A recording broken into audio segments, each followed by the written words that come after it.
Pour excellente journée. L'invité du jour.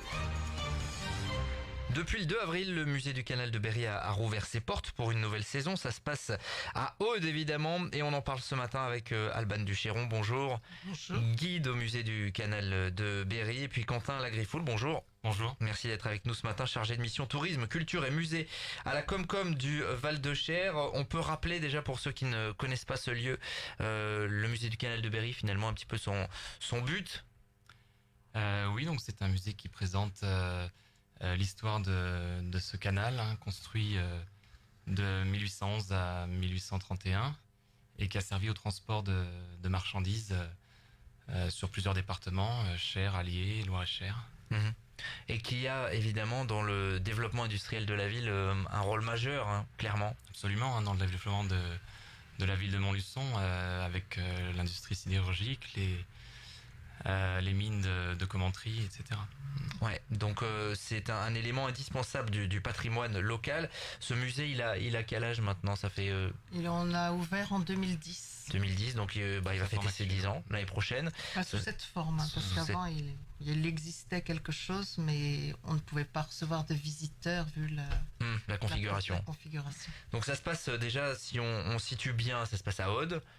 Donc lieu dit Magnette, Oui. c'est ça, toujours sur place, donc un peu plus de 2000 visiteurs l'an passé, et avec des nouveautés donc pour cette année 2019, j'imagine bien sûr qu'il faut renouveler comme chaque année. Qu'est-ce qui est présenté de nouveau là cette année? Alors cette année, on renouvelle un petit peu la scénographie avec une salle consacrée donc au pont canot. Ce sont des ouvrages d'art un peu particuliers sur un canal puisque le canal de Berry passe généralement au-dessus d'une rivière. Mmh. Donc les ponts canaux sont au nombre de 5 sur le canal de Berry. Sur la branche sud qui va donc de Fontbliss à côté de Saint-Amand-Montrond jusqu'à Montluçon, il y en a 4.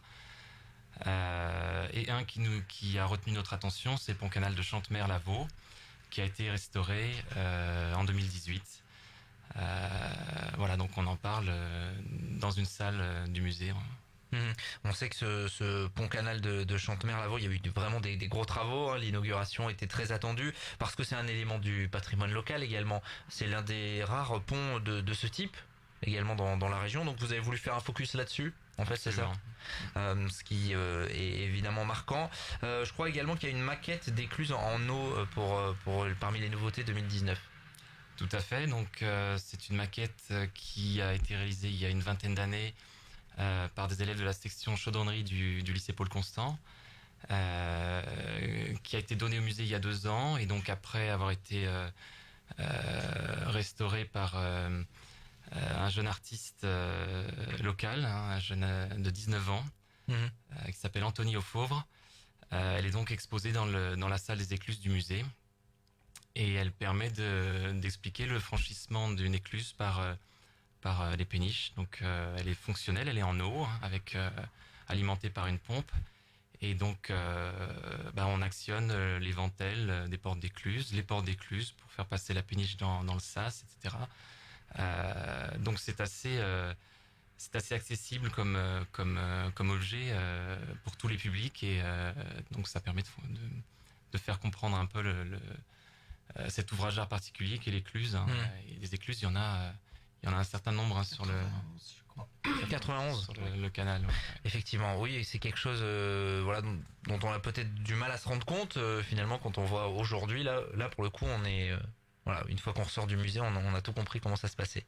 Au niveau de la scénographie, donc des petites modifications également, comme chaque année.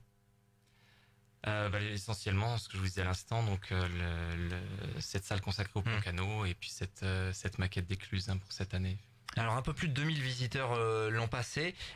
Qui sont les gens qui viennent? Est-ce que ce sont des locaux qui justement ont envie de se réapproprier cette histoire du canal indissociable du développement du bassin? Alors il y a eu beaucoup de locaux tout à fait au début. Et les locaux ont amené des amis, ont amené leur famille. Là maintenant, il y a encore des locaux, mais il y a aussi beaucoup plus de gens qui viennent de Moulins, Bourbon. Au début, c'était vraiment de Moulins, il n'y avait personne. Là maintenant, on en voit beaucoup plus. On a des groupes qui viennent de partout. Et tourne un peu comme ça, quoi. Enfin, c'est souvent les amis. Il y a beaucoup aussi de gens qui viennent à Néry, pour les cures et tout, et qui viennent régulièrement voir le musée du Canal. Ouais, il y a l'objectif, je crois, dans cette année 2019, d'aller chercher un petit peu le public du Cher, qui est également évidemment concerné par ce canal. Alors on va faire un parcours à 3, on peut dire, avec l'école du Grand Maune et puis le musée des maquettes à Vallon-en-Sully. D'accord. Avec pour idée de franchir cette frontière entre nos deux départements, entre l'Allier et le Cher, d'aller chercher effectivement ce public, puisque comme vous le disiez, l'essentiel du linéaire du canal du Berry se trouve dans le département du Cher, et le musée qui y est consacré lui se trouve dans l'Allier. Donc on essaie d'aller chercher du public dans le Cher qui est très concerné par ce canal, puisque se développe actuellement un projet de voie verte qui existe déjà entre Montluçon et Vallon-en-Sully et qui est en train d'être prolongé dans le Cher jusqu'à Tours d'une part et jusqu'à Marseille-les-Aubigny sur le canal latéral à Loire d'autre part. Donc c'est un des nouveaux publics qui vont arriver en longeant le canal à pied, à vélo, et qui sont susceptibles de découvrir un peu son histoire au musée du canal de Berry.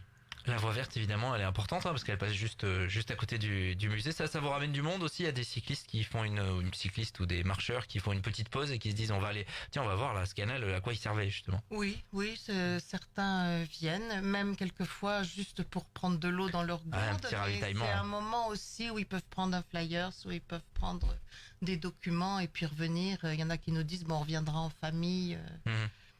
Il est idéalement situé évidemment au bord de cette voie verte.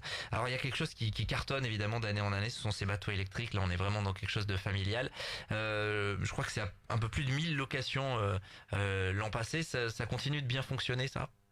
Là on est en début de saison, donc c'est un peu compliqué. Le temps en plus on n'a pas encore bien... Mais oui, ça marche très très bien. On peut rappeler un petit peu comment ça fonctionne? D'augmenter le nombre de bateaux. Quand on peut, on le fait parce que... Des fois, c'est compliqué de répondre à la demande. Voilà. On peut rappeler un petit peu comment ça se passe, ces bateaux électriques, comment il faut faire? Cette année, il y a un changement aussi pour les bateaux électriques parce qu'on a en fait, jusqu'à maintenant, on avait 4 places, 5 places, 6 places et 8 places. Les prix étaient différents selon la taille des bateaux.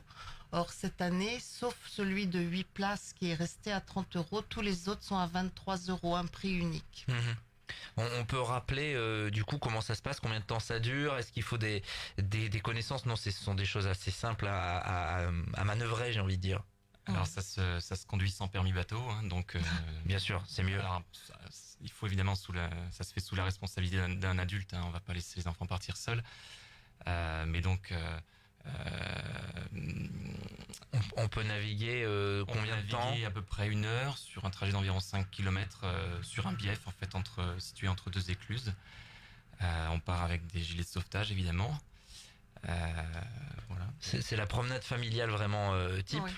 Et c'est quelque chose d'apprécié, j'imagine, parce que le cadre est quand même plutôt agréable, au calme. Voilà, les gens apprécient, ils partent et c'est un moment où ils peuvent même découvrir un petit peu la faune et puis le paysage. Bon, évidemment, on n'est ni dans la montagne ni au bord de la mer, mais il y a d'autres atouts à valoriser. C'est notre patrimoine à nous, quoi. Oui, au niveau de la faune, l'avantage en plus, c'est que ce sont des bateaux électriques, donc le moteur est silencieux. Vous pouvez approcher certains oiseaux sans les faire fuir. Sans les faire fuir, oui. Combien il y en a de bateaux disponibles à la location, donc du coup, actuellement? En ce moment, il y en a 4. Mais bon, en cours d'année, il y en aura plus. Et en fait, l'été, juillet-août, il y aura des bateaux à Vallon-en-Sully. Donc ça complète la flotte. Je crois qu'on tourne avec 8 bateaux au total. Quelque chose qui s'est vraiment développé d'année en année. Il y a une demande, n'hésitez pas à aller faire un tour sur place. Et puis tout au long de l'année, vous organisez également des manifestations. Et ça démarre dès dimanche avec ce fameux marché du terroir renouvelé. Une habitude finalement, on va parler terroir. C'est la 9e édition du marché du terroir. Et c'est la 2e édition organisée par la Comcom du Val-de-Cher. Donc il y a des commerçants qui viennent depuis très très longtemps, qui sont fidèles, et puis d'autres qu'on essaye de trouver au cours de l'année, puisque certains ont autre chose, plus près de chez eux, ou enfin voilà, vont dans d'autres marchés. Mais cette année, nous avons 30 commerçants qui viennent et qui, je pense, seront là. Dimanche 10-18h, normalement il devrait faire meilleur que ce matin, donc ça c'est déjà plutôt une bonne nouvelle. Marché du terroir, donc avec des producteurs locaux, des artisans, et puis le but évidemment c'est il y a le musée en perspective derrière tout cela, et puis le musée du Canal de Berry participera aussi à la nuit européenne des musées. Ça sera le 18 mai avec, me semble-t-il, une conférence en plus de l'ouverture nocturne du musée. Nous accueillons là depuis la réouverture le 2 avril une exposition d'une artiste parisienne mais d'origine auvergnate qui s'appelle Martine Hospital. Donc ce sont des toiles assez colorées inspirées de ses voyages méditerranéens. Et donc elle donnera une conférence le soir de la nuit des musées à 21h sur le thème de la couleur. Ça s'appelle la couleur dans tous ses états. Et donc elle fera un peu un historique, la couleur, parler un petit peu la symbolique, etc. Je vais revenir un peu sur le marché du terroir. Oui, rapidement. Il y aura aussi des animations pour les enfants pendant que les parents font leurs courses. Donc il y a des balades à dos d'âne gratuites. Il y aura les baboteurs de vallons qui viennent pour louer des vélos. Et il y aura 3 ateliers faits par Emmanuel Bars.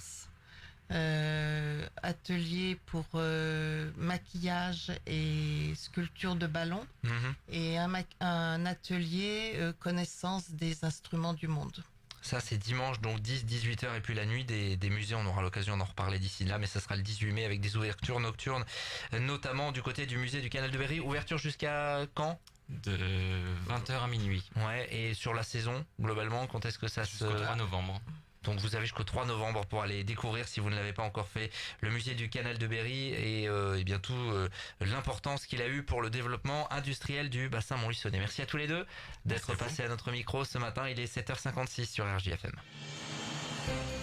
L'invité du jour.